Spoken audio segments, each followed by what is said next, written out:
ওকে, নামাজের সময় হলো। নামাজ শেষে লাঞ্চ করে আমরা মিটিং কন্টিনিউ করব। ধন্যবাদ সবাইকে। ওয়ালাইকুম আসসালাম। ওয়ালাইকুম আসসালাম। Sir, I am sorry sir, আমি আসলে বিষয়টা ওভাবে বলতে চাইনি। ম্যাডাম এবং আপনার আদর্শ মাথায় করে নিয়ে আমার বাবা এই কোম্পানিতে 30 বছর চাকরি করেছেন। আমিও সেই একই আদর্শের একজন ছাত্র। আমাকে ক্ষমা করে দিন স্যার। কামান পাশা সাহেব, এগুলো কোনো ব্যাপার না। মিটিং এ একটু গরম কথাবার্তা না হলে মিটিং জমে না। Forget all this. হায়দার সাহেব, আপনার কি খবর? ভালো স্যার। ঈদের বোনাসের 2.5 কোটি টাকা আমরা মার্কেটে পড়ে থাকা বকেয়া দিয়ে কভার করে নিয়েছি। এছাড়া কর্মচারীদের চিকিৎসা ভাতা বাড়ানোর জন্য সবাই আপনাকে প্রাণ ভরে দোয়া করেছে স্যার। এ দোয়া আমার একার প্রাপ্য নয়। কোম্পানির চেয়ারপারসন, পাশা সাহেব, আপনারা সবাই এর ভাগিদার। ওকে, থ্যাংক ইউ অল। আসসালামু আলাইকুম। যাই, আমি নামাজটা সেরে আসি। পাশা ভাই, ব্যবসা বুঝি, সংসার বুঝি, এত বড় একটা কোম্পানির সব হিসাব নিকাশ বুঝি, কিন্তু আপনাকে আমি ঠিক বুঝি না। এই পৃথিবীর সব সৃষ্টিকে মানুষ ইচ্ছে করলেই বুঝতে পারে, কিন্তু মানুষ মানুষকে বোঝে না। দেখো, আজ এত বছর আমরা প্রেম করছি, কিন্তু আমি কোনোদিন তোমার কাছে জানতে চাইনি আমরা কবে বিয়ে করব, কবে আমাদের সংসার হবে। কিন্তু ইদানিং আমার কি যেন হয়েছে, সবসময় একটা অজানা ভয় আমাকে গ্রাস করে। কিসের ভয়? জানি না, কেমন যেন একটা অচেনা ভয়। রাজন্য, প্লিজ চলো বিয়ে করি। বিয়ে করলে ভয় কেটে যাবে? যাবে, অন্তত তোমাকে হারাবার ভয় তো আর থাকবে না। তোমার মা, বড় ভাই এদের কাছে পরীক্ষা দিয়ে পাশ করে আমি কি তোমাকে জয় করতে পারবো? তোমরা আমাদের চেয়ে ধনী, তাছাড়া আমি বেকার। পড়াশোনা শেষ করে মহল্লায় মাস্তানি গুন্ডামি করে বেড়াই, এই তো আমার পরিচয়। নিজেকে ছোট করে কথা বলবে না। কে বলেছে তুমি মাস্তান গুন্ডা? সমাজের কল্যাণের জন্য, গরিবের হক আদায়ের জন্য তুমি প্রতিবাদ করো। তুমি তো সাহসী মানুষ। যে তার ভালোবাসাকে জয় করার জন্য তোমার মা ভাইয়ের সামনে দাঁড়াবার যোগ্যতা রাখে না, সে আবার সাহসী মানুষ। আমার মা আর ভাইয়াকে আমি ম্যানেজ করব। শুধু বলো, আমাকে ফেরাবে না? তোমাকে ফেরালে আমি নিজেই যে শূন্য হয়ে যাব। আমার স্বপ্ন, কল্পনা সব হারিয়ে যাবে। জীবন্ত লাশ হয়ে বেঁচে থাকবো। রাজন্য, ভালোবাসো? জীবন দিয়ে, জান দিয়ে, প্রাণ দিয়ে।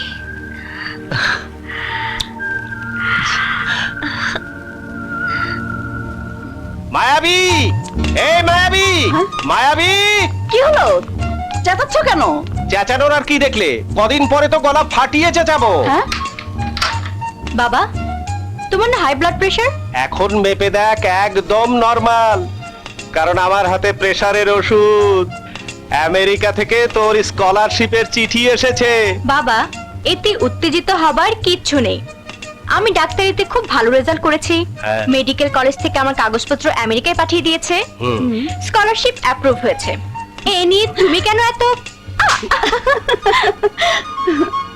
আমার স্বপ্ন পূরণ হতে যাচ্ছে রবি। এবার শুধু একটা ভালো ছেলে দেখে ওর বিয়েটা দিতে পারলেই। ভালো ছেলে তো নিজেদের ফ্যামিলির মধ্যেই আছে। মায়াবী আর রাজন্য দুঃসম্পর্কে মামাতো ফুফাতো ভাই বোন। ছোটবেলা থেকে দুজন দুজনকে চিনে। তাছাড়া তোমার মেয়েও মনে হয় রাজন্যের প্রতি দুর্বল। তুমি এত কিছু ভেবে বসে আছো, কিন্তু আমার মাথায় এসব এলো না কেন? যারা বেশি চাচায় তাদের মাথায় কম জিনিস আসে। বসো, লেবু শরবত করে দিচ্ছি। একদিনে দুটো সুসংবাদ, আলহামদুলিল্লাহ। 6 মাসের কোর্স, ইচ্ছে করলে আমি 3 মাসে শেষ করতে পারবো। আসা যাওয়া থাকা খাওয়া সব ফ্রি। আর প্রতি মাসে ওরা আমাকে দেবে $2000। কিন্তু সবচেয়ে দুঃসংবাদ যেটা, সেটা হচ্ছে আমাকে যেতে হবে আগামী 3 সপ্তাহের মধ্যে। এ তো সুসংবাদ। চলে যা, এত বড় সুযোগ কজনে পায়? তুমি আমাকে যেতে বলছো? বলতে তোমার একবারও খারাপ লাগছে না? তোমাকে ছেড়ে চলে গেলে আমার ভালোবাসা যদি শেষ হয়ে যায়, যদি তোমাকে হারাই, তাহলে আমি কি নিয়ে বাঁচবো? মায়াবী, এটা তোর ক্যারিয়ার, তোর জীবনের প্রশ্ন। খবরদার, এই সুযোগ তুই হাতছাড়া করবি না। তুমি ঠিকই বলেছো। কোনো বোকা এত বড় সুযোগ হাতছাড়া করে? তুমি কিচ্ছু ভেবো না, আমি তোমার কথা অক্ষরে অক্ষরে পালন করব। এবার রাখি। I love you.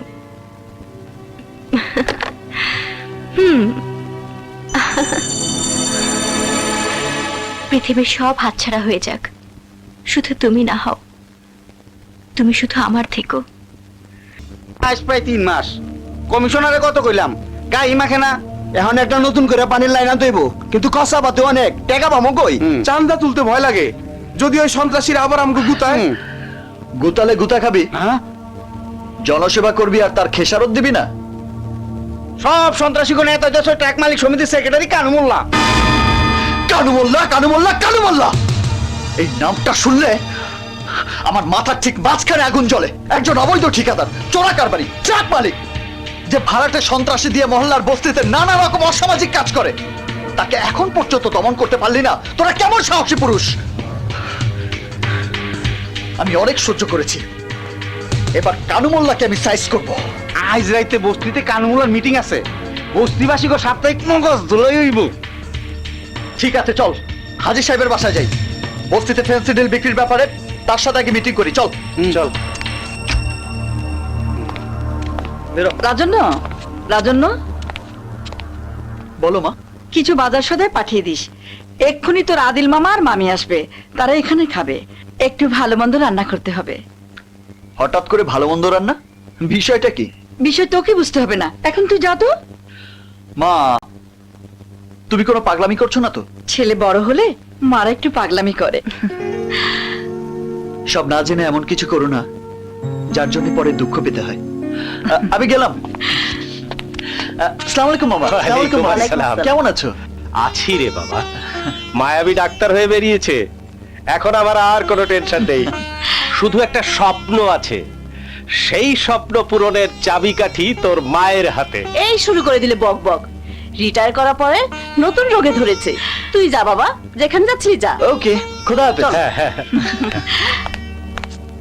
মিনু, তুই আমার দূর সম্পর্কের বোন হলেও কোনোদিন তোকে আপনের চেয়ে কম স্নেহ করিনি।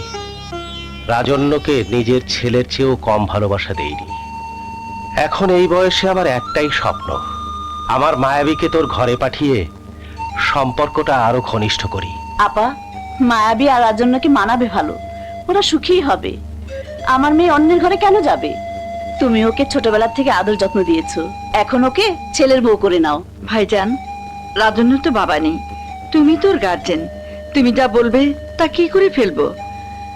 যদি আমি মায়াবী আর রাজন্যর হাবভাব দেখে বুঝতে পেরেছি ওরা একে অপরকে পছন্দ করে। আলহামদুলিল্লাহ, তাহলে মায়াবী আমেরিকা যাওয়ার আগেই একটা পাকাপাকি করে ফেলি, কি বলিস? সব আল্লাহর ইচ্ছা। দে। কি দেবো? আরে আরে এই চা কেন? মিষ্টি খোল, মিষ্টি মুখ করি। রাজন্য কি আসন ইলেকশন করতে চায় নাকি? ওর মনের ইচ্ছাটা কি? কথা কও না কে? রাজন্য ভাই নিজের খাইয়া মহল্লার মানুষের উপকার করে। বড় গো কথার মধ্যে কথা কস কেন? বিলাহাজ, এরপর থেকে রাজন্য গায়ে পইরা তোমাকে উপকার করতে আইলে কইবা হ্যাঁ থাকে বিল্ডিং আর এইটা হইছে মহল্লার বস্তি। হ্যাঁ এত মাথা ব্যথা কেন এই মহল্লার মানুষের লেগা? আইসে কোন হানকার জনদরদ।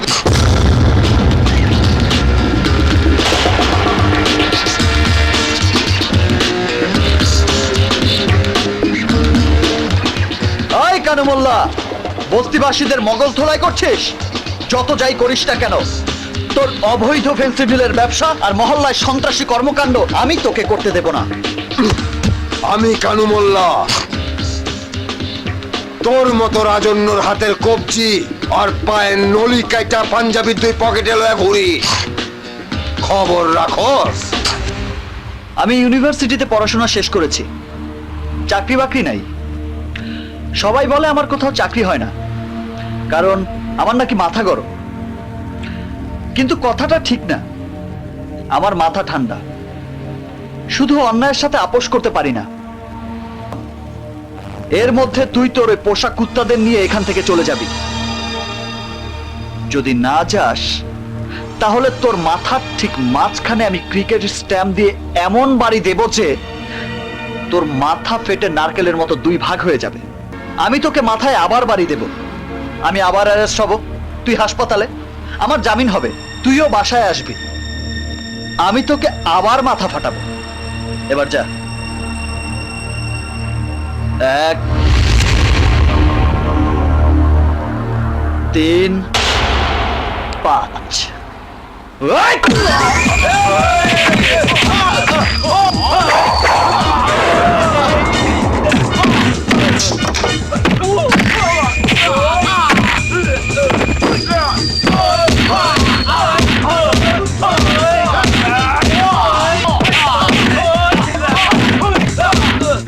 পুলিশে খবর দে,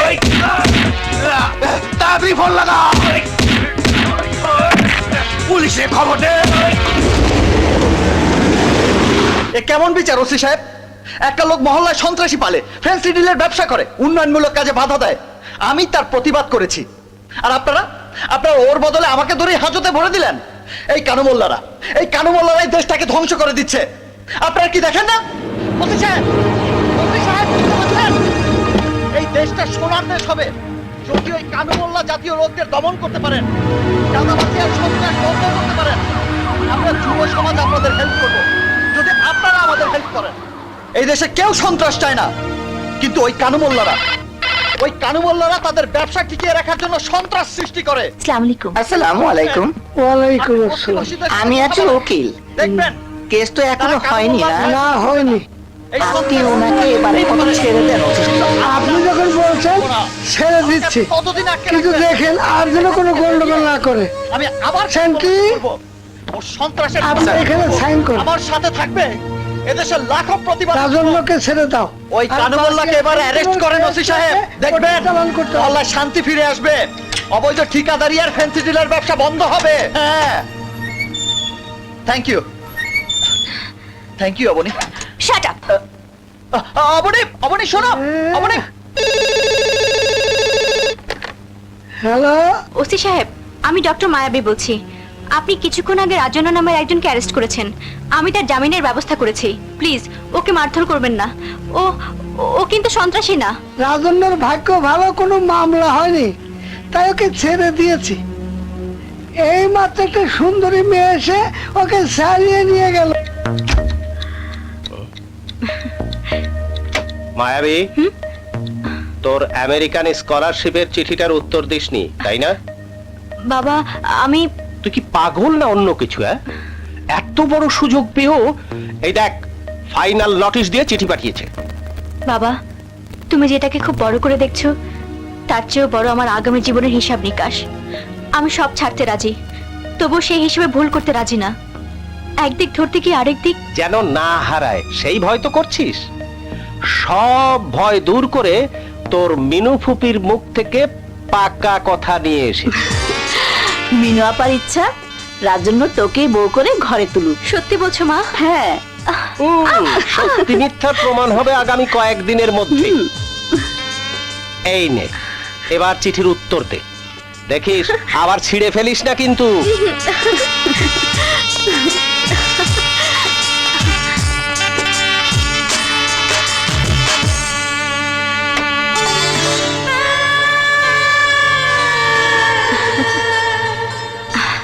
কি পারবে না 6 মাস বউ রেখে থাকতে? হুম?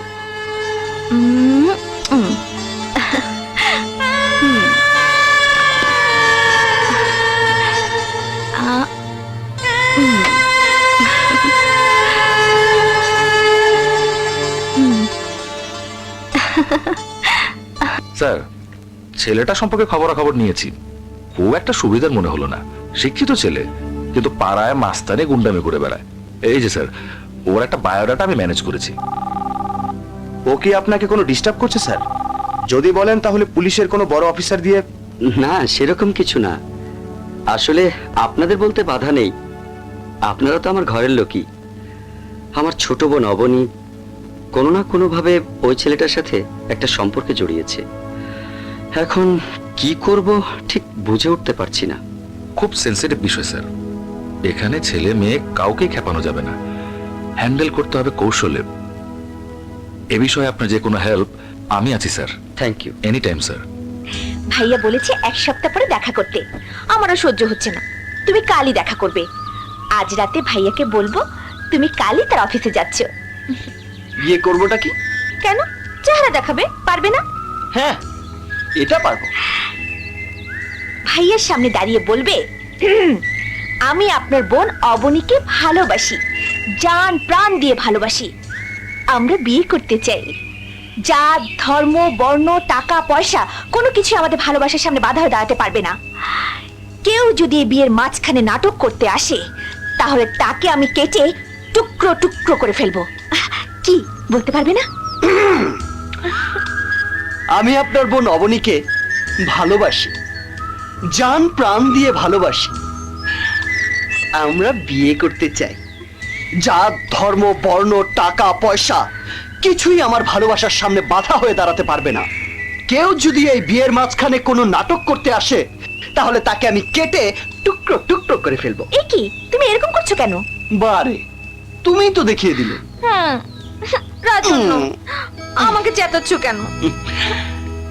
যাকে যত ভালোবাসা যায় তাকে তত চেতানো যায়।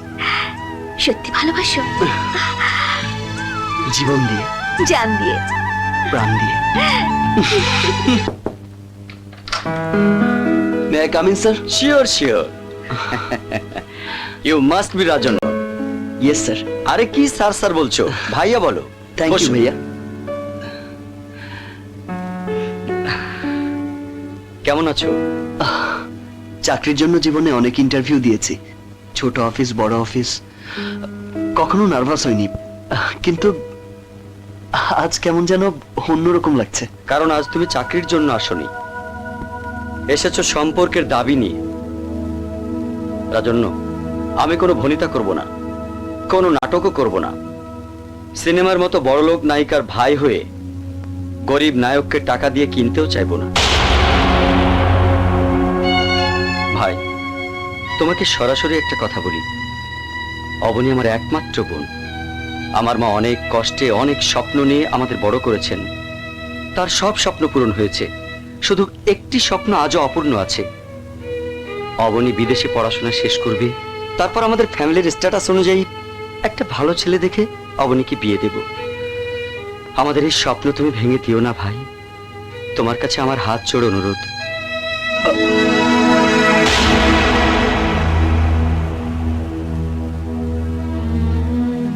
ভাইয়া, একবার হাত জড়িয়ে ধরলেই কি আমার ভালোবাসা অবনীকে ছেড়ে যাবে? কিসের ভালোবাসা? তোমার মতো নিম্ন মধ্যবিত্ত ছেলেদের সমস্যা কি জানো? সব সময় একটা বড় বটগাছ খোঁজো যেখানে তোমাদের জীবনের নৌকাটা বাঁধতে পারো। তোমাদের বাবা মা ছোটবেলা থেকে এই প্ল্যানটাই শিখিয়ে দেয়। মিস্টার অভিক, আমাকে যা খুশি বলুন, কিন্তু আমার বাবা মাকে ছোট করে আর একটা কথাও বলবেন না। আপনার মতো বড়লোকের বোনকে ভালোবাসার জন্য আজকের এই কথাগুলো শোনা হয়তো আমার প্রাপ্য ছিল, কিন্তু আপনার পক্ষ থেকে কোনো অপমানই আমার বাবা মায়ের প্রাপ্য নয়। Oh God, this emotional bullshit! You got it! You know what? I loved your sister. I'm still loving her. And I will be loving her till my death. Then get ready to die, you son of a...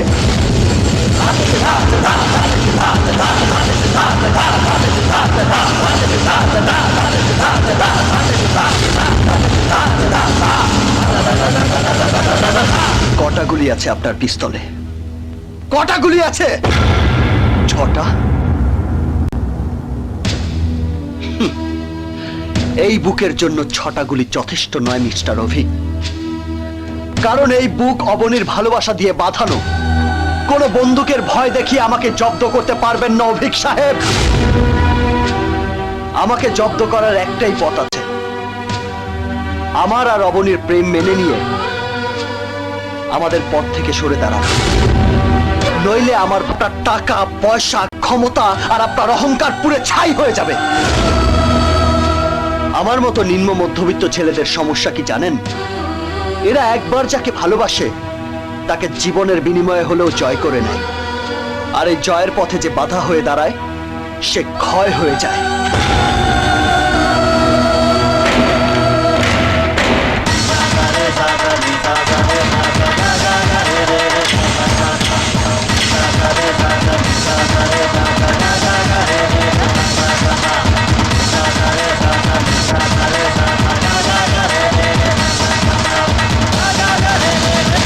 মা মা মা কি হয়েছে Abani?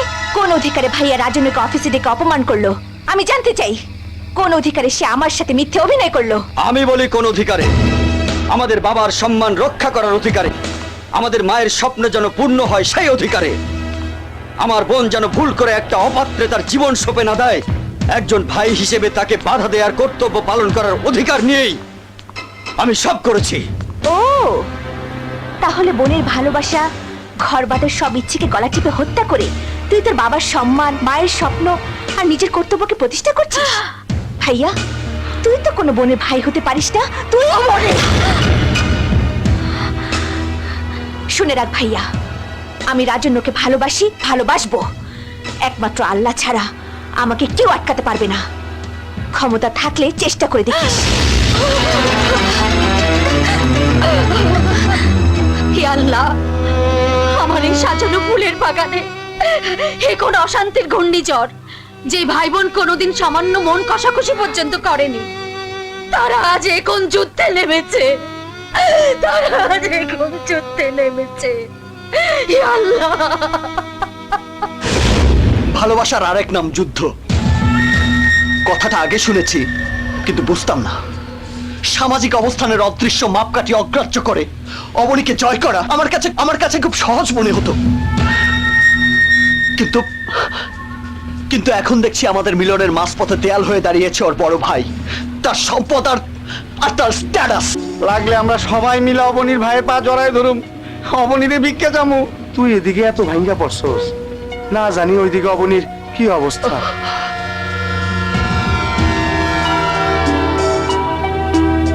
Madam madam madam, সর্বনাশ হয়েছে। কি হয়েছে? এসে দেখুন অবনী ম্যাডাম। অবনী অবনী অবনী অবনী অবনী অবনী অবনী। কি হয়েছে? কি হয়েছে? কি হয়েছে মা?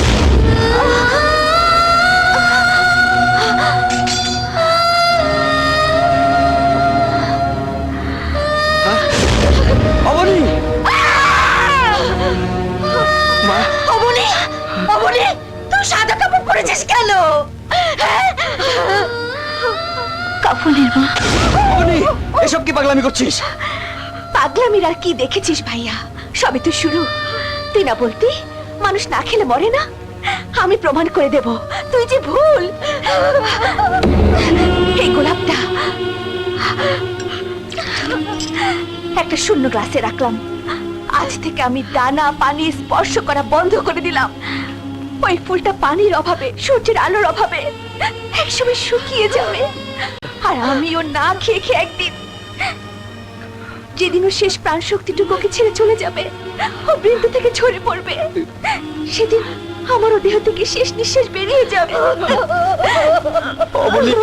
তুই এসব কি? আমি তো পারতাম তোদের মুখে চুন কালিতে ঘর থেকে বেরিয়ে যেতে, কিন্তু আমি তা করিনি।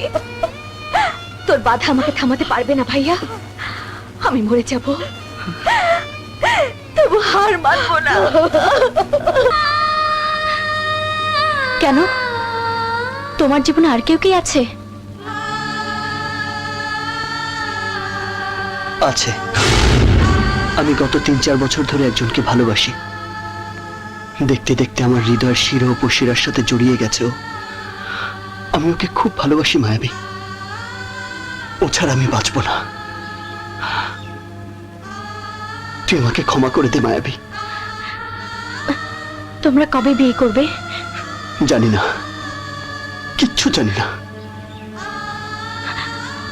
তোমার বিয়ের পরে আমি তোমাকে আর দেখতে পাবো না? কেন পারবি না? আমাকে যখন তোর দেখতে ইচ্ছে করবে বলবি, আমি দৌড়ে তোর কাছে চলে আসব। তোমাকে যে আমার দেখতেই হবে, এত বছরের অভ্যাস আমি হঠাৎ করে কিভাবে বদলে ফেলবো? হঠাৎ করে তোমাকে ভালোবাসা কি করে বন্ধ করব? তোমাকে ভালোবাসতে না পারলে যে আমার শ্বাস বন্ধ হয়ে যাবে, আমি মরে যাব।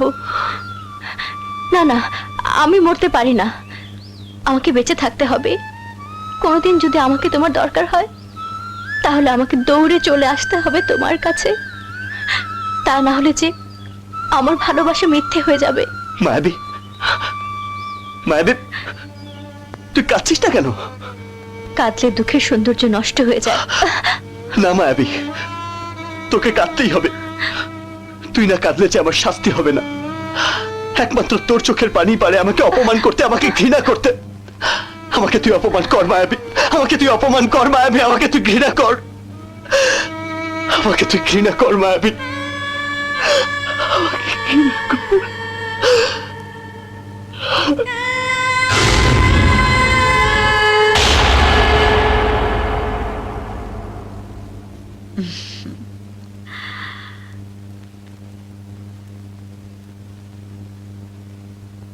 অবনী, মা ওঠ, কিছু খেয়ে নে। দেখ, আমাকে তোরা আর কত কষ্ট দিবি। ওঠ মা, একটু কিছু মুখে দে। আয়। অবনী,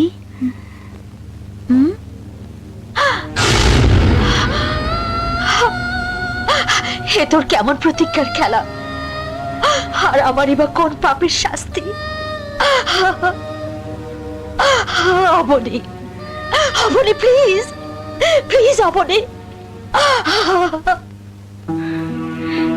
মা, আমেরিকা থেকে ইমেল এসেছে, আমাকে পরশুই ফ্লাই করতে হবে। আমি আগে থেকে টিকিট কনফার্ম করে রেখেছি। মায়াবী, এসব কি হচ্ছে? একটা দমকা হাওয়া এসে সবকিছু এলোমেলো করে দিয়ে গেল। কে বলেছে সব এলোমেলো হয়েছে? সব ঠিকই তো আছে, যা হবার তাই হয়েছে মা। আমার কি মনে হয় জানো, উপরে বসে একজন আমাদের জীবন নিয়ে মজার খেলা খেলছেন, তার ইচ্ছে মতো ভাঙছেন, গড়ছেন। আমরা তো তারই তৈরি পুতুল, সুতা তো তার হাতে। কেন শুধু শুধু কেঁদে তাকে বিরক্ত করছো?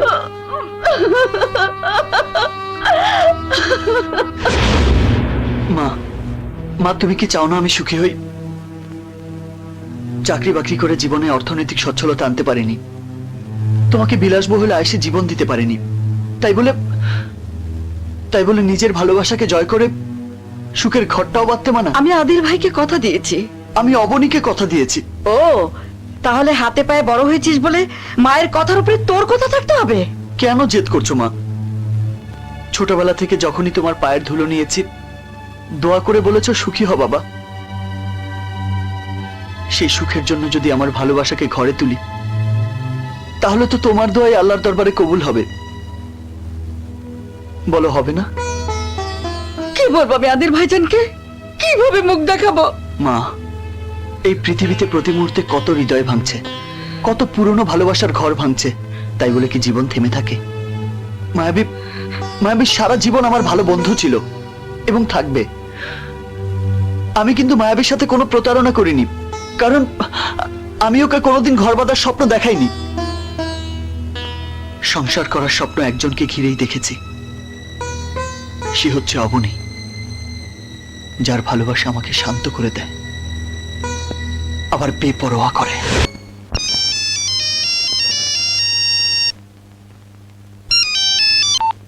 হ্যালো, আমি চলে যাচ্ছি, 11টার ফ্লাইট। জানি, মা বলেছেন। এয়ারপোর্টে আসবে না আমাকে বিদায় দিতে? কোন অধিকারে তোর সামনে গিয়ে দাঁড়াবো? অধিকার মানুষই মানুষকে দেয়, আবার ছিনিয়েও নেয়। তোমার উপর আমার অধিকার তুমি নিষিদ্ধ করেছ, কিন্তু আমার উপর তোমার অধিকার আমরণ থাকবে। অন্তত ছোটবেলার বন্ধুত্বের অধিকার নিয়ে এসো। আসবো মায়াবী, আমি অবশ্যই আসবো। শুধু তোর ফোনের অপেক্ষায় ছিলাম। আমাকে একটা জিনিস দেবে? সর্বহারা মানুষের আবার দেবার মতো কি আছে? তুমি আসার সময় আমার জন্য একটা বড় লাল গোলাপ নিয়ে এসো, আমি সাথে করে নিয়ে যাব। বিদেশের একাকী জীবনে ওই গোলাপটাই হবে আমার সবচেয়ে আপন সাথী, আমার ভালোবাসার লাল গোলাপ। আমি তোকে খুব মিস করবো মায়াবী, ভীষণ মিস করবো।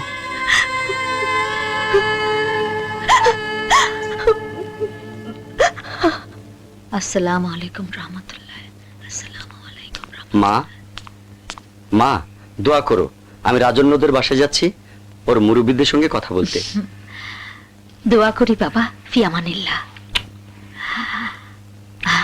যাই মা।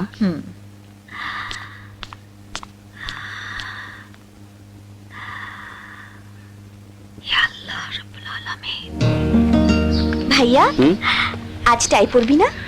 তুই পছন্দ না করে দিলে আমি কখনো টাই পরি? ওই বাইকের সাথে ম্যাচ করে আজ তুই এই টাইটা পরবি। আমি তো যাচ্ছি, কিন্তু রাজন্যকে বাসায় পাবো তো?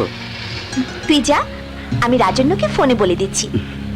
ও যদি তোর সাথে বেশি ভাব দেখায় তাহলে একটা জ্বর মেরে চলে আসবি। আচ্ছা।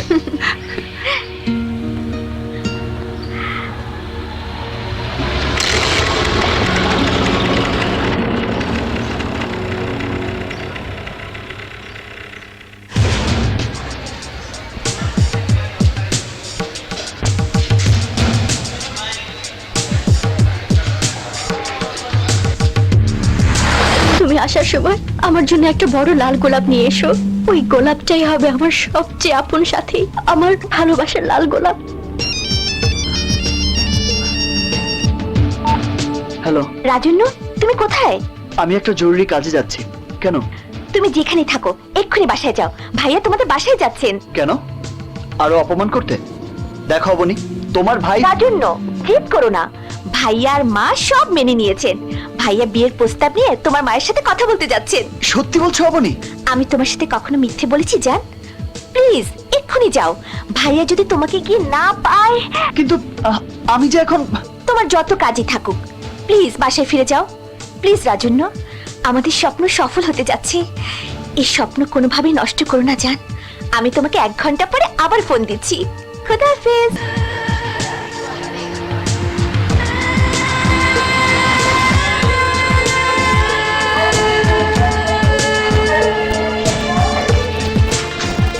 বিদেশের একাকী জীবনে ওই গোলাপটাই হবে আমার সবচেয়ে আপন সাথী, আমার ভালোবাসার লাল গোলাপ। এয়ারপোর্টে আসবে না আমাকে বিদায় দিতে?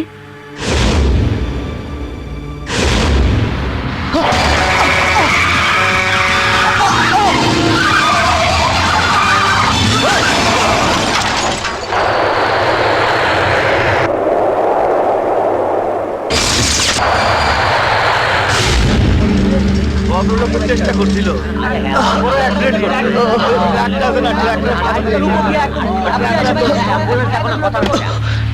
মনে হয় বাইচে আছে। দেখি।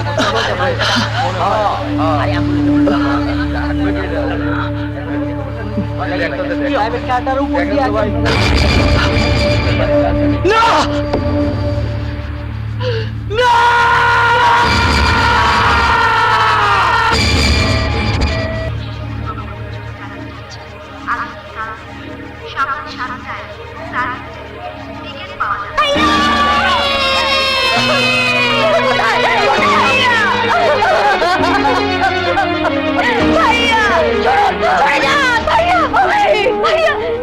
কে আমার ছেলেকে খুন করলো? কে আমার এত বড় সর্বনাশ করলো? ইয়া আল্লাহ! ভাইয়া, ভাইয়া, আমি তোর উপর রাগ করবো না। আমাকে ক্ষমা করে দে। ভাইয়া, আমাকে ছেড়ে যাস না। মোটরসাইকেল আর গাড়ির মুখোমুখি সংঘর্ষ হয়েছে। উনি স্পটেই মারা গেছেন, আর গাড়ির চালক পাশের বেডে আছেন। আমি খুনিকে দেখতে চাই। কে আমার ভাইকে খুন করেছে? কে আমার ভাইকে খুন করেছে? কে?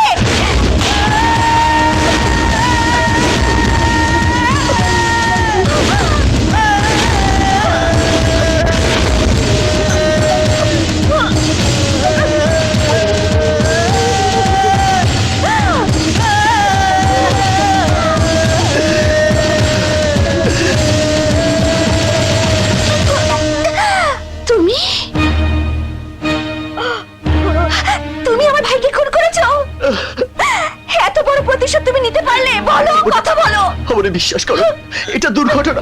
না, তুমি একটা খুনি, আমার ভাইয়ের খুনি। মা, মা, মা, মা, রাজন্য আমার ভাইকে খুন করেছে, আমার রাজন্য, যাকে আমি জীবনের চেয়ে বেশি ভালোবাসতাম, যে কিছুদিন পর তোমার মেয়ের জামাই হতো। যাও, যাও মা, একবার তোমার ছেলে খুনিকে দেখে এসো, যাও। না, আমি ওই খুনির মুখ দেখবো না। ম্যাডাম, এটা একটা অ্যাক্সিডেন্ট, সে তো আর ইচ্ছে করে এটা করেনি। ডাক্তার, আপনি জানেন না, ও একটা গুন্ডা সন্ত্রাসী। ও পরিকল্পিতভাবে আমার ছেলেকে খুন করেছে। ও জেনে শুনে আমার অভিজ্ঞকে গাড়ি চাপা দিয়েছে। ও একটা খুনি, ও একটা খুনি। Abani,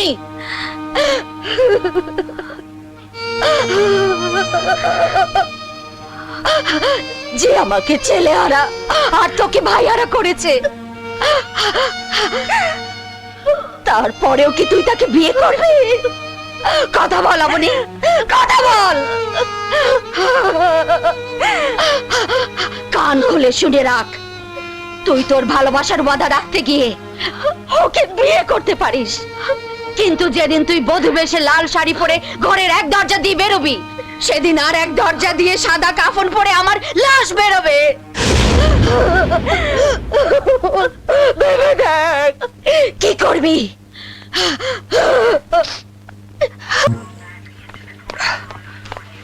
sir, yes, excuse me sir, Dhaka থেকে একজন রোগী এসেছেন। উনি খুব নামকরা শিল্পপতি, আপনার সাথে এখনই দেখা করতে চাচ্ছেন। রোগীদের আনন্দ বিনোদন দিতে গিয়ে আমি খুব ক্লান্ত হয়ে গেছি। ভাবছিলাম এখন বাংলোতে গিয়ে একটু ঘুমাবো। এনিওয়ে, আমি যাচ্ছি। আপনার মতো ডাক্তার যদি বাংলাদেশের সব হাসপাতালে থাকতো। হ্যালো,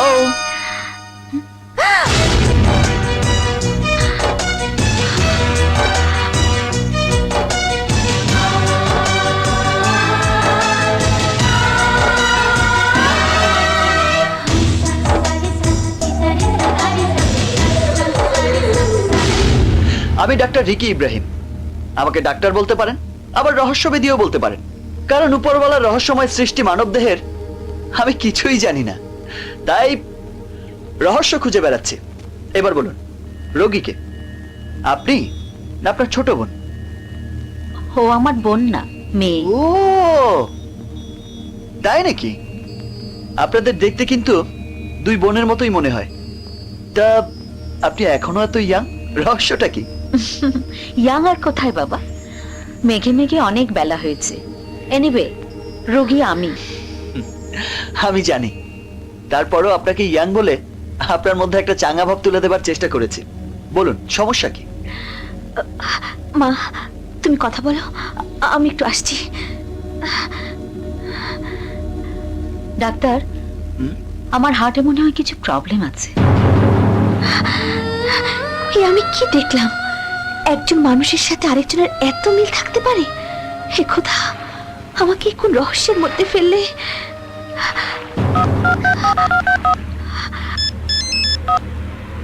হ্যালো, শটগান বলছি। আমি অবনী। আসসালামু আলাইকুম ভাবি। ও সরি, কি খবর অবনী? রাজন্য কোথায়? জেলে। এইমাত্র আমরা সবাই গিয়ে দেখা করে এলাম। কারোর সাথে কথা কয় না, সারাদিন ঝিম মেরে বসে থাকে। ও আচ্ছা, ঠিক আছে।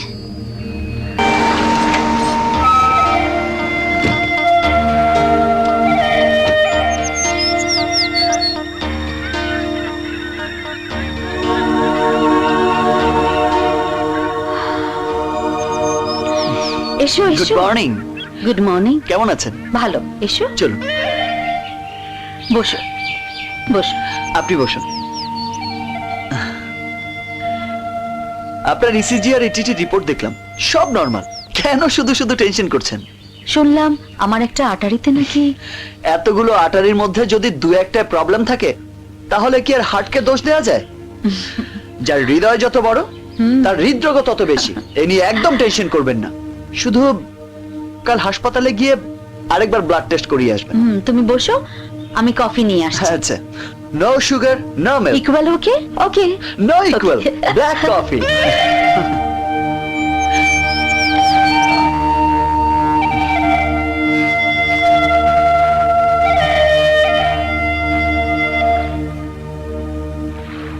বিষণ্ণতা এক ধরনের রোগ, কিন্তু একাকী সময় কাটানো এক ধরনের বিলাসিতা।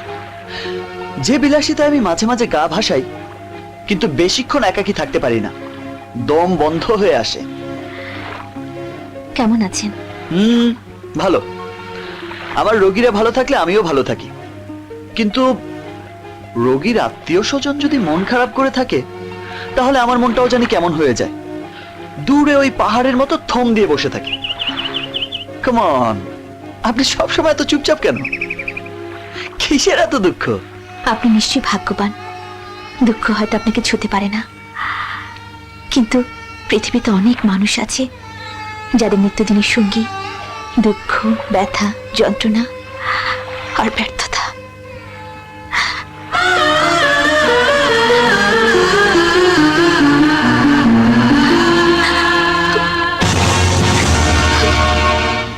ডাক্তার ভাই, আর কতক্ষণ খাইবা? যতক্ষণ ঘুম না আসে। আমি গিয়া শুইলাম। প্রত্যেকদিন রাইতের মতো আবার এইখানে ঘুমাইয়া পড়ো না। বিছানায় শুইয়া মাথার কাছে জানালা বন্ধ কইরা দিও, বৃষ্টি হইতে পারে। Good night. Good night.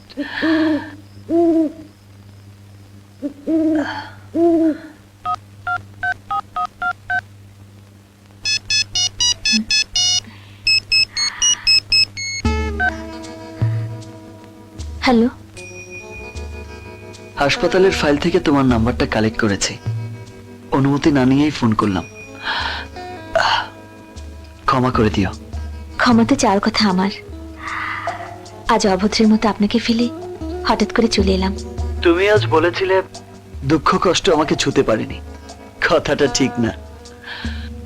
আমাদের সবারই দুঃখ, কষ্ট, ব্যর্থতা আছে, কিন্তু সেগুলো আলাদা আলাদা। যে যার কষ্ট নিজের মতো করেই পুষে রাখে। সবার কষ্টের তীব্রতা কি এক? নির্ভর করে কে কতটা কষ্ট মেনে নিতে পারে। যে যতটা মেনে নেয় তার কষ্ট তত কমে আসে। সব যন্ত্রণা, কষ্ট মেনে নিয়ে বেঁচে থাকাটাই জীবন। একটা কথা জিজ্ঞেস করি, আপনার কি কোনো ভাই আছে? এই পৃথিবীতে আমার ভাই, বোন, আত্মীয় অথবা আপন কেউ নেই। আমি একা, আজন্ম একা।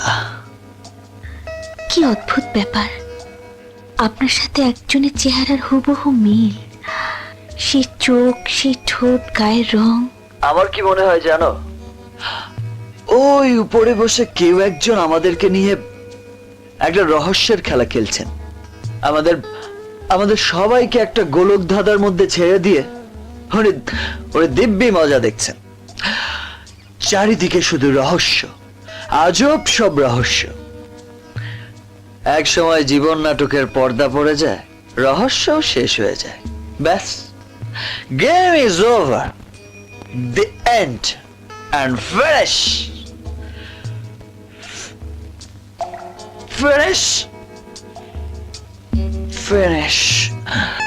Game is over. Hello, hello.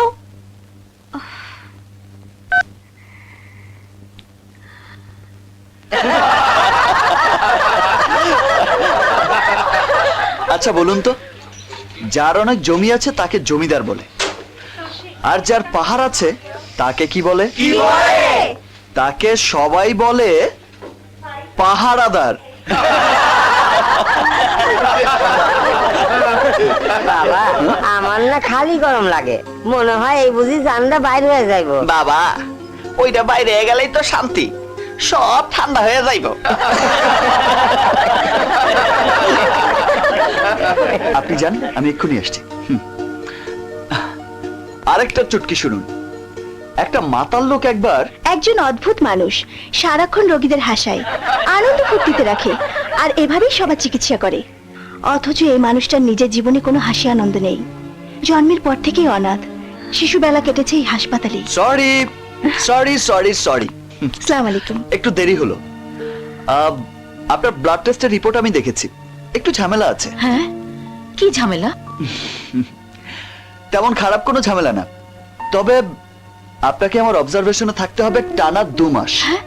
2 মাস? এটা কি করে সম্ভব? ওদিকে আমার বাসা, বাড়ি, ব্যবসা, অফিস। এখন মোবাইল আর ইন্টারনেটের যুগ, আপনি এখানে বসেও ব্যবসা চালাতে পারবেন।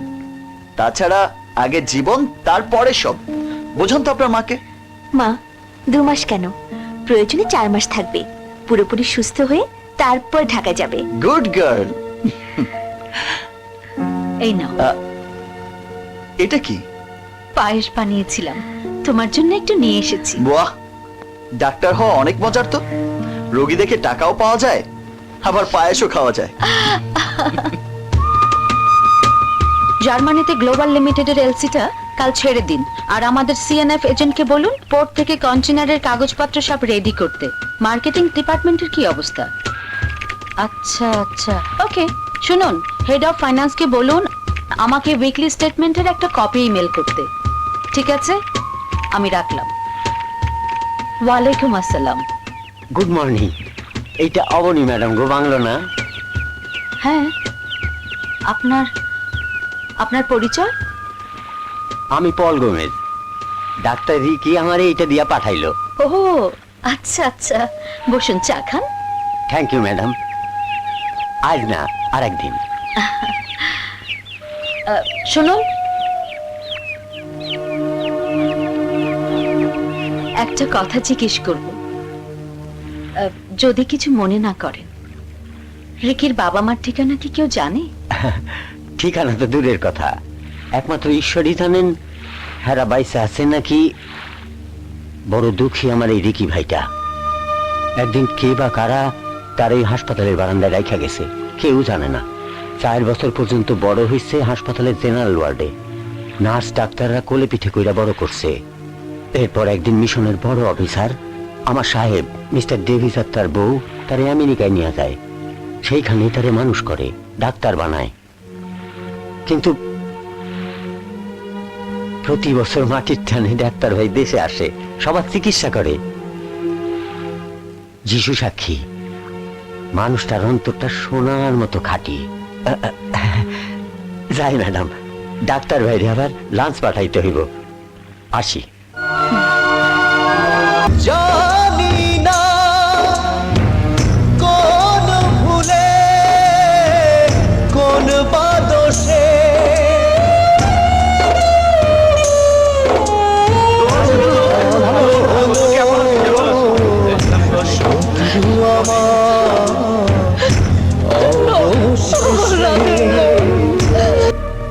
অবনীদের বাসায় রীতা নামের যে কেয়ারটেকার ছিল, সে আসলে কোনো কেয়ারটেকার না, সে ছিল পাশার নিযুক্ত গোয়েন্দা। সেই ঘরের সব খবর পাশাকে দিত। আপনার মনে হয়তো প্রশ্ন আসতে পারে, আমি কেন আপনাকে সব খুলে বলছি। আমি টাকার লোভে একটা ভয়াবহ পাপের সাথে জড়িয়েছিলাম। পাশার সব ষড়যন্ত্রের সাথে আমি তাল মিলিয়েছিলাম। পাশা আমাকে জবান দিয়েছিল, সব ঠিকঠাক মতো হলে সে আমাকে 50 লাখ টাকা দেবে। ভেবেছিলাম ওই টাকাটা দিয়ে আমি আমার ভবিষ্যৎ জীবন গড়ে নেব। কিন্তু আপনার বদলে অভিক সাহেব মারা যাওয়ায় পাশা দিশেহারা হয়ে পড়েছিল। সে আমার সাথেও বেইমানি করলো, একটা পয়সাও দিল না। এরপর হঠাৎ বিদেশ যাবার নাম করে অফিস থেকে 2 মাসের ছুটি নিয়ে সে এখন আবার নতুন পরিকল্পনায় নেমেছে। আমি আমার পাপের প্রায়শ্চিত্ত করলাম। আপনি ইচ্ছে করলে আমাকে পুলিশে দিতে পারেন, অথবা নিজ হাতে শাস্তিও দিতে পারেন। পাশাকে কোথায় পাওয়া যেতে পারে বলতে পারেন?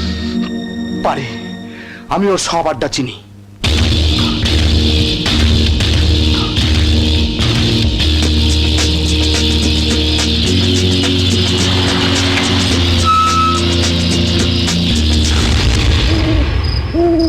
এই পথ দিয়ে রাত বিরাতে মদ খেয়ে পাশা ফেরে।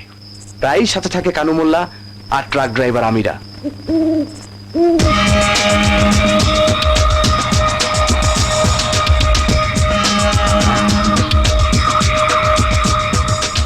ওই যে পাশার গাড়ি আসছে।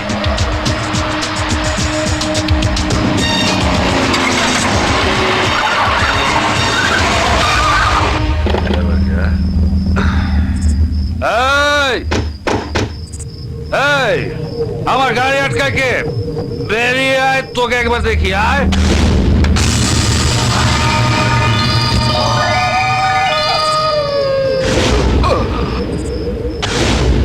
ও তুই, তোর ভালোবাসার কথা শুনতে শুনতে আমি শুয়োর হয়ে গেছি।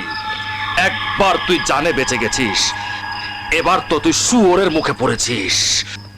এই!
তুই আমার ভালোবাসা গলা টিপে হত্যা করেছিস, তুই আমাকে জেল খাটিয়েছিস। তোর জন্য অবনীর ভাই মারা গেছে। তুই আমার জীবনটাকে এলোমেলো করে দিয়েছিস।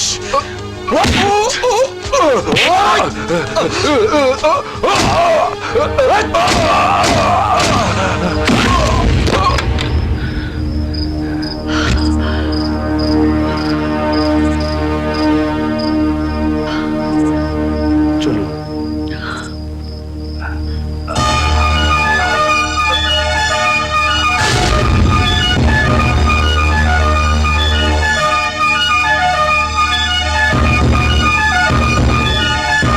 বেঈমান হায়দার!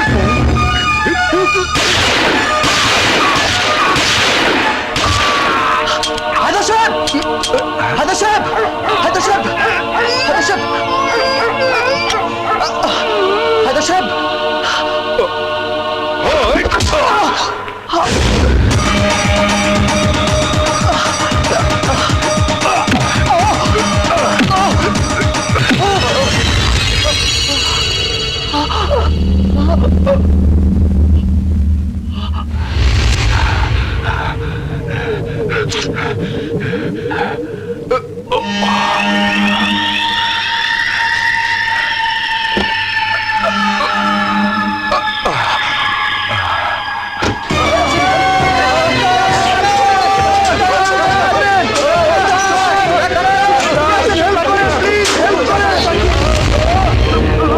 দেখি দেখি করেন আপনারা, করেন শোনেন, বাইরে যান, বাইরে যান।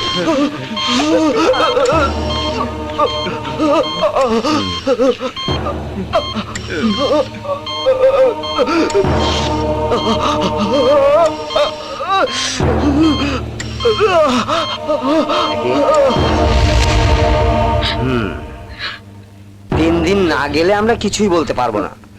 মাথায় অতিরিক্ত আঘাতের কারণে তার ব্রেন কনফিউশন হয়েছে, যার কারণে প্রোগ্রেসিভ ডিফিউজ ইন্ট্রাসেরিব্রাল হেমোরেজ হচ্ছে, ইন্ট্রাক্রেনিয়াল প্রেসার বেড়ে যাচ্ছে।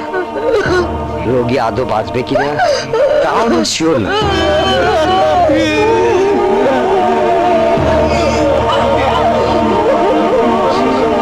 আমি দুটো এসেছি, আপনাকে কথা দিতে হবে, আপনি আমাকে ফেরাবেন না। অধিকার কি আর চেয়ে নেওয়া যায়? অধিকার মনের অজান্তেই তৈরি হয়। আমি আপনাকে মা ডাকতে চাই,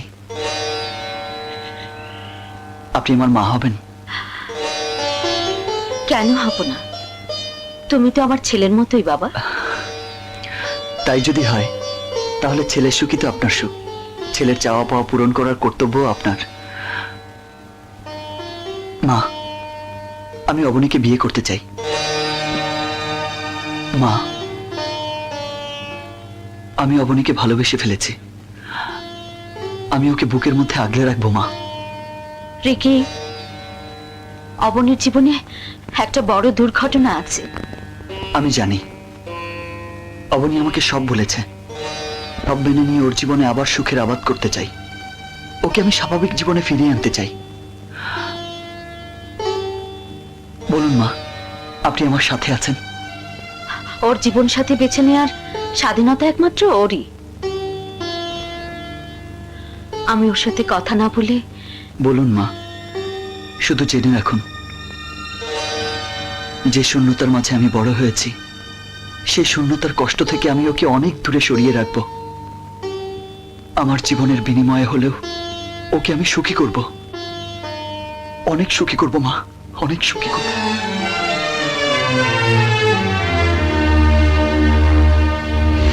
অবনী,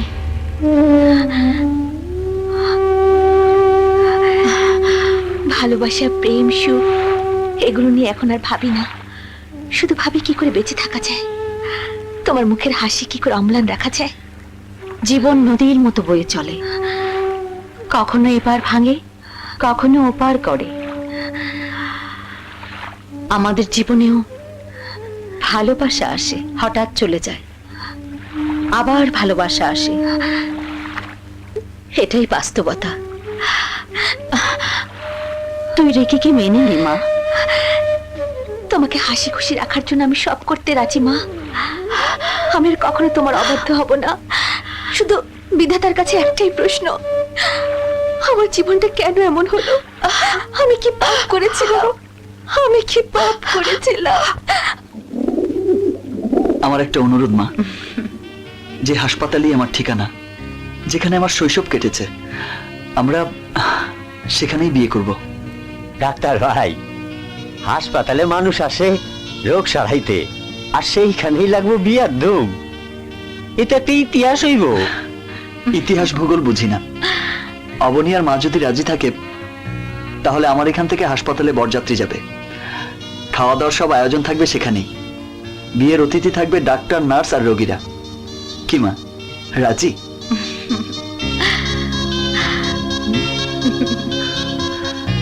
অবনী,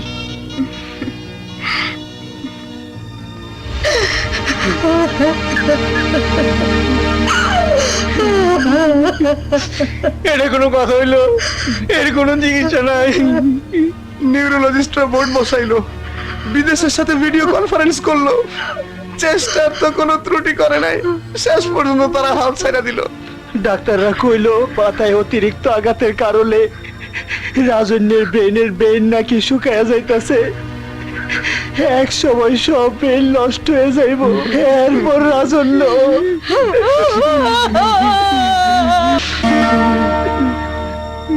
তোদের কি ধারণা আমি কানে কম শুনি, রাজন্য চোখে কম দেখি? আমার কাছে বাস্তব সত্যটা লুকিয়ে আর লাভ নেই। ডাক্তারদের কাছ থেকে আমি সব জেনে গেছি। আমার সময় ফুরিয়ে আসছে। আমাকে চলে যেতে হবে। বাবা, তুই অন্য ডাক্তার দেখা, আমরা আবার চেষ্টা করি। চেষ্টা করে কি হবে মা? কোনো লাভ নেই। আছে। কোনদিন যদি আমরা তোমার দরকার হয়, তাহলে আমরা দৌড়ে চলে আসতে হবে তোমার কাছে। তা না হলে যে আমার ভালোবাসা মিথ্যে হয়ে যাবে। মৃত্যু আল্লাহর হাতে, কিন্তু মৃত্যু ঠেকাতে লাভ ক্ষতির হিসাব করলে চলবে না। বসেন। আপা, মায়াবী, তুই কবে এলি? আজ ভোরে বাবা টেলিফোনে আমাকে সব বলেছেন। ভাবলাম তোমার সুখের সাথে হতে পারিনি, তাতে কি, দুঃখের সাথে হওয়ার সুযোগ তো পেয়েছি। রাজন্য, তোমাকে সারিয়ে তুলতে আমি প্রাণপণ চেষ্টা করব। আমেরিকা বসে আমি ইন্টারনেটে খুঁজে পেয়েছি, রাঙ্গামাটির সেন্ট রিগবি হাসপাতালে একজন বিখ্যাত নিউরোসার্জন এসেছেন। আমরা তার কাছে যাব।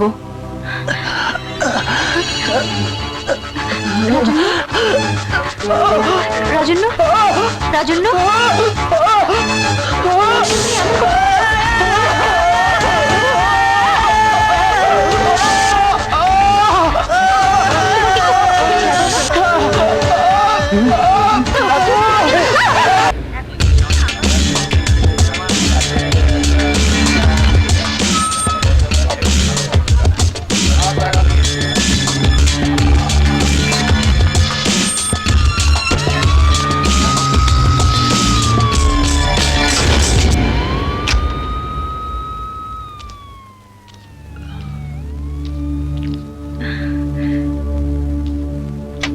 এইসব কেসে সাধারণত হাসপাতালে ভর্তি হতে হয় না, উনি তার বাংলোতেই থাকুন।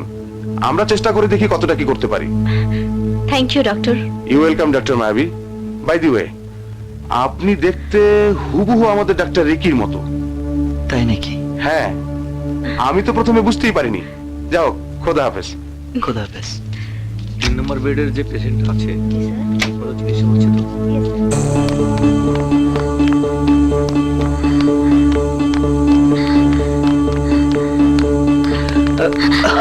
কি হয়েছে? তোমার নাক দিয়ে নাকি রক্ত পড়ছিল? পলদা বলেছে, তাই না? উফ, এই বুড়োটাকে নিয়ে কি যে করি।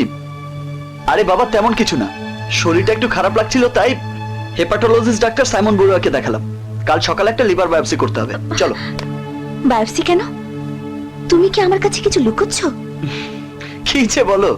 শোনো, আমার লিভারে আগেও একটু সমস্যা ছিল, এগুলো কোনো বড় ব্যাপার নয়, তুমি শুধু শুধু টেনশন করছো। হ্যালো হ্যালো বাবা। হ্যাঁ বাবা, আমি ডাক্তারের সাথে আলাপ করেছি। না না, ডাক্তার তেমন কিছু বলেননি। বলেছে আসো। আরো কিছু ডায়াগনোসিস করতে হবে।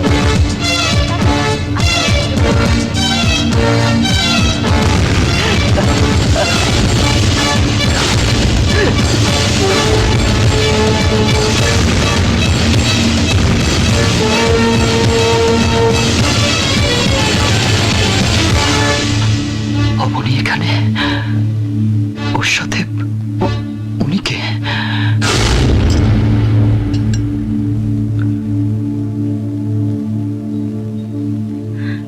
রাজন্য, হ্যাঁ? এই নাও, খালি পেটে ওষুধগুলো খাও, এরপর নাস্তা সেরে বাকিগুলো। আমি নাস্তা নিয়ে আসছি। মায়াবী, তুই আমাকে করুণা করছিস, তাই না? করুণা না, মায়া। ভালোবাসা যখন অতল সাগরে ডুবে যায়, তখন সেখান থেকে মায়া ভেসে ওঠে। ওষুধগুলো খেয়ে নাও।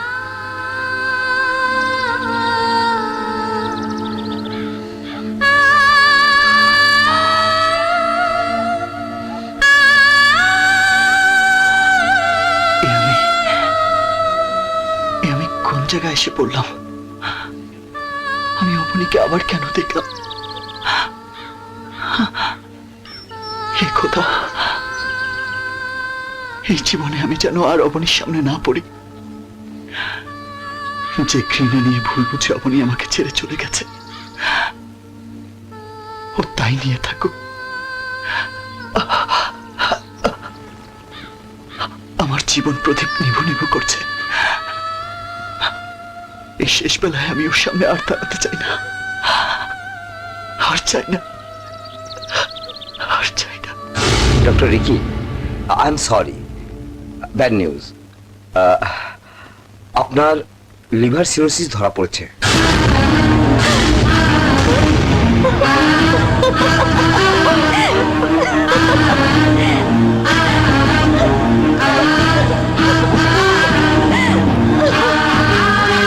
আমার মনে হয় অতিরিক্ত মদ্যপানের কারণে আপনার লিভার নষ্ট হয়ে গেছে। দেখেছো মা, দেখেছো নিয়তির কি জমজমাট খেলা। যখনই স্বপ্ন দেখা শুরু করি, তখনই কে যেন আমার স্বপ্নের বাগানে বিষাক্ত সাপ ছেড়ে দেয়। আমাকে সেই সাপ তাড়া করে, ছোবলে ছোবলে সেই সাপ আমাকে ঝাঁঝরা করে দেয়, ঝাঁঝরা করে দেয়। কাঁদবেন না মিস অবনী, এই রোগ থেকে রক্ষা পাওয়া যায়। চিকিৎসা এখন অনেক উন্নত হয়েছে। লিভার খুব ছোট্ট একটা জিনিস, কিন্তু জটিলের কার্যকলাপ। এর ট্রান্সপ্লান্ট করলেই ডক্টর রিকি সুস্থ হয়ে উঠবেন। অন্য যে কোনো একটি সুস্থ লিভার যদি তার শরীরে বসিয়ে দেওয়া যায়, তাহলে উনি আগের জীবনে ফিরে যেতে পারবেন।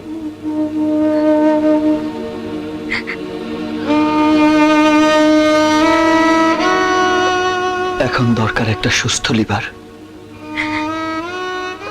যদি কেউ তার মৃত্যুর পরে স্বেচ্ছায় লিভার দান করে যান, তাহলেই আমি বেঁচে যাব। কিন্তু কে সেই মহামানব যে আমাকে নতুন জীবন দান করবে?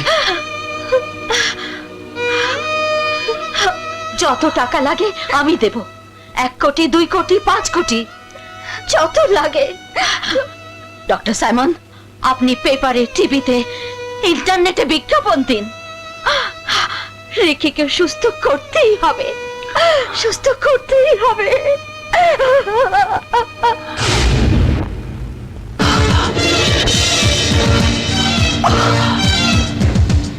কে এই লোক? দেখতে হুবহু আমার মতো।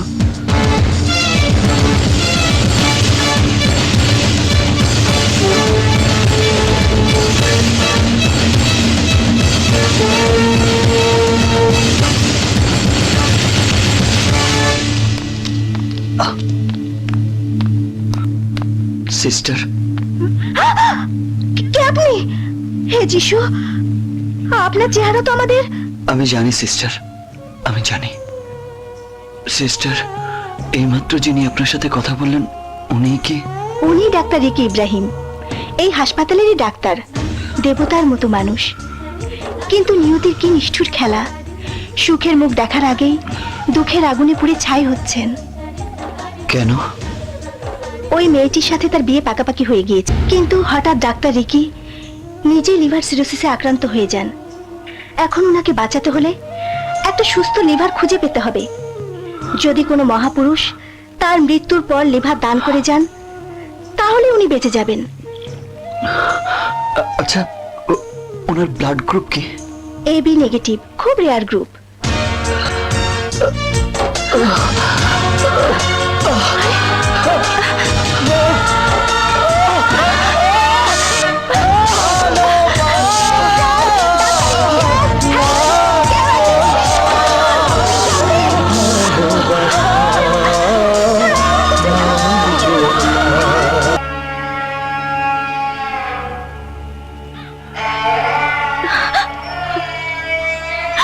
I'm sorry.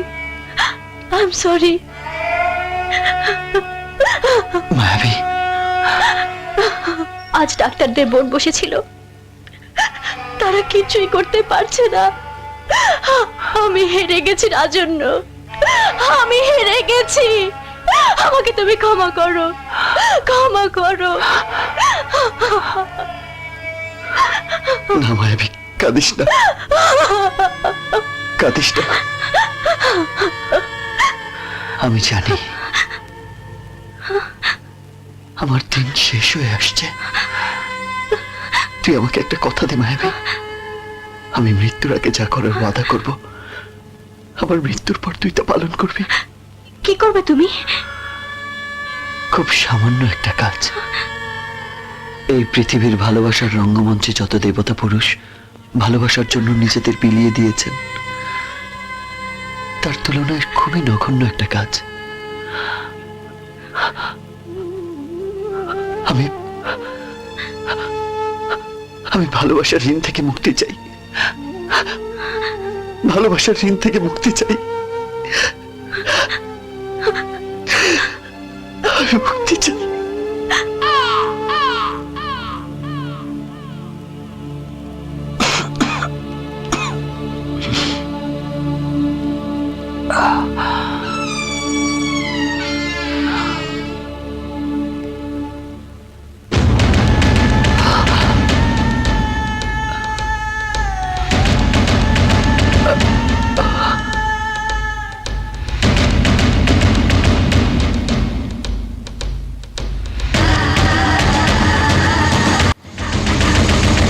Good morning doctor. আপনি? আমি রাজন্য, আপনার হাসপাতালের একজন রোগী। আপনি আর আমি তো দেখতে একই রকম। বিধাতার এ কেমন রং তামাশা। রং তামাশা না, রহস্য। গল্প বা নাটকের মতো আমরা যমজ ভাই না। ছোটবেলায় হারিয়ে গিয়ে ভিন্নও হইনি। প্রকৃতির এক অদ্ভুত খেয়ালে আমাদের দুজনের চেহারা একই রকম। আমরা সবাই প্রকৃতির অজানা রহস্যের জালে আটকা পড়ে আছি। এই জাল ছেঁড়া যায়, কিন্তু বের হওয়া যায় না। বসুন না। শুনলাম আপনার লিভার সিরোসিস হয়েছে। হ্যাঁ, একটা সুস্থ লিভার পেলেই আপনি বেঁচে যাবেন। কিন্তু কে দেবে আমাকে লিভার? আমি দেব। ডক্টর রিকি, আমি মৃত্যু পথযাত্রী, তাই আমি আমার লিভার আপনাকে দান করে দিয়ে যেতে চাই। কিন্তু কেন? মানে দান করে দিয়ে যেতে চাই। আপনাকে কত টাকা দিতে হবে?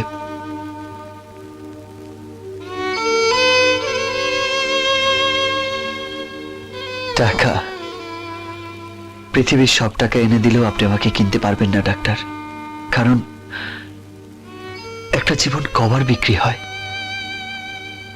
আমি তো অনেক আগেই বিক্রি হয়ে গেছি ভালোবাসার দামে। শুধু একটাই শর্ত, আমার মৃত্যুর পূর্ব মুহূর্ত পর্যন্ত আপনি কাউকে বলতে পারবেন না আমার পরিচয়। কে আপনি? আমাকে কোন ঋণে জড়িয়ে ফেলছেন? জড়িয়ে ফেলছি না ডাক্তার, ঋণ শোধ করছি। বলুন ডাক্তার, আমার পরিচয় আপনি গোপন রাখবেন? কথা দিন। কথা দিলাম। আমার লিভার পেয়ে আপনি সুস্থ হয়ে উঠবেন ডাক্তার, প্রাণ ভরে বাঁচবেন। ভালোবাসায় আপনার জীবন পরিপূর্ণ হয়ে যাবে। আমার শরীরটা কবরে শুয়ে থাকলেও আত্মা দেখবে আপনার সুখ, আনন্দ।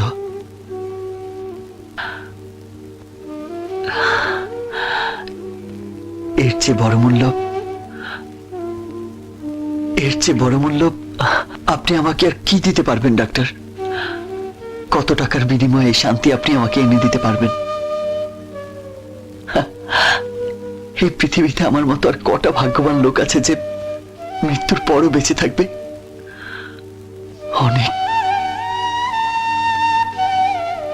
অনেক যুগ বেঁচে থাকবে।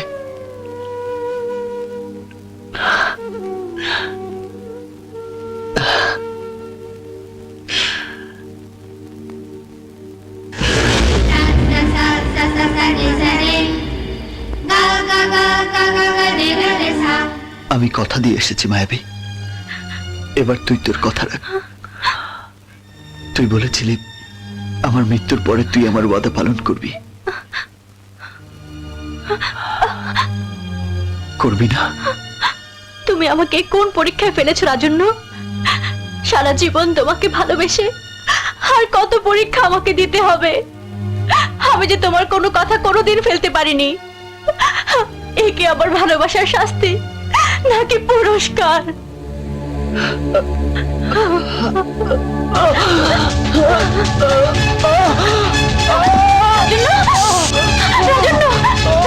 তুমি একটু সহ্য করো, আমি ইংলিশে নিয়ে আসছি। এক সেকেন্ড।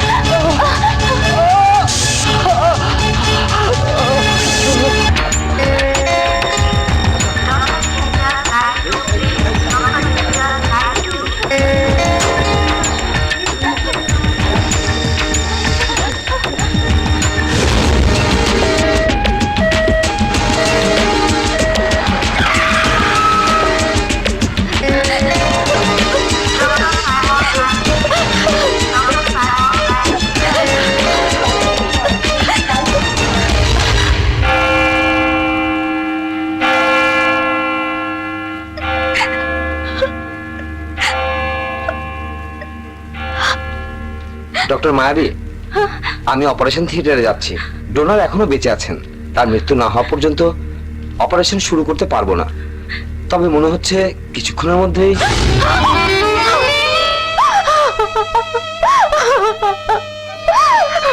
I am sorry.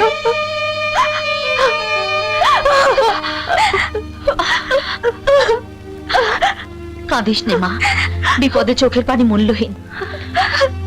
খোদার কাছে হাত তুলে দোয়া চাওয়া ছাড়া আমাদের আর কি বা করার আছে? আমি পাশের রুমে নামাজ পড়ছি, তুই এখানেই থাকিস। অবনী, অবনী, আপনি কি অবনী আফরোজ? জি। আপনার পরিচয়? আমি একজন ভাগ্যহীন মানুষের অসহায় বন্ধু। ভাগ্যের কাছে আমরা সবাই অসহায়। ভাগ্যের কাছে অসহায় হলে মেনে নেওয়া যায়, কিন্তু যারা ভালোবাসা দিয়েও ভালোবাসা পায় না, অথবা ভালোবাসা পেয়েও ভালোবাসা হারায়, তারা শুধু অসহায় না, আজন্ম দুর্ভাগা। ডক্টর মায়াবী, আপনার বন্ধু এইমাত্র শেষ নিঃশ্বাস ত্যাগ করেছেন।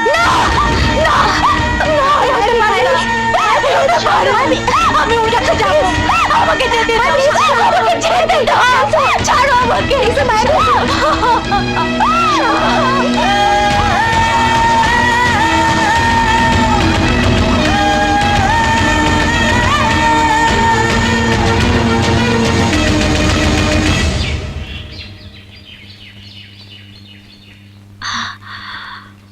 অবনী, সারা রাত এখানে দাঁড়িয়েছিলি, এবার বাংলোতে যা, একটু কিছু মুখে দে।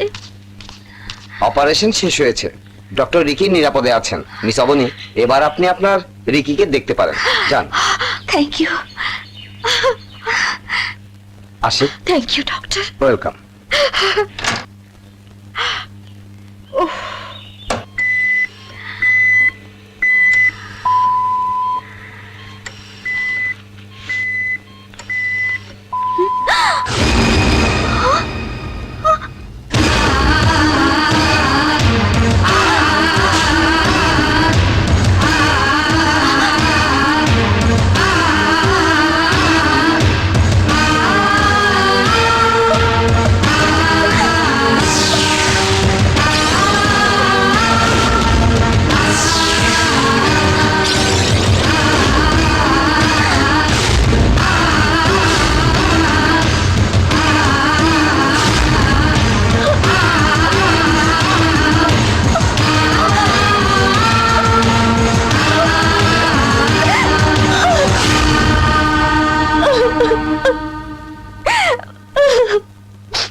তোমার জন্য অপেক্ষা করতে করতে আমি অমানুষ হয়ে গেছি। রাজন্যকে ট্রাক চাপা দিয়ে মারতে গিয়ে তোমার ভাই মারা গেছে। অবশ্য এ ব্যাপারে আমার কোনো আক্ষেপ নেই, আমার আছে খুব। আফরোজ কর্পোরেশনের সমস্ত সম্পত্তি আসবে আমার দখলে, আর তার চাবি তোমার হাতে। চলো আমার সাথে।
নিয়তির খেলা